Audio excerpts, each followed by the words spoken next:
Brothers and sisters by the way, I'm the preacher. So may isa na naman tayong video dahil nakita natin ang post ng isang sinungaling na ustads na si Ali Javier. Ang sabi niya, ang comforter o Holy Spirit daw ay si Muhammad. Alam naman natin na wala silang espiritu, wala silang banal na espiritu. Hindi ninyo naunawaan. Ang Holy Spirit o ang comforter ay the Holy Spirit is God, not Muhammad. So, mauto niya kayo at maluloko kayo ng mga ustads niyong sinungaling. Kaya lagi kong sinasabi sa inyo, magbasa ng Biblia mula Genesis hanggang Revelation upang hindi mauto ng alagad ni Satanas at ng kanyang bulaang propeta.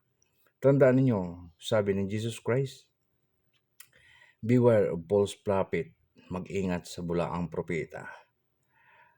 Mababasa natin sa John chapter 4 verse 23 to 24 na ang Holy Spirit, ang comforter ay ang Diyos, hindi si Muhammad.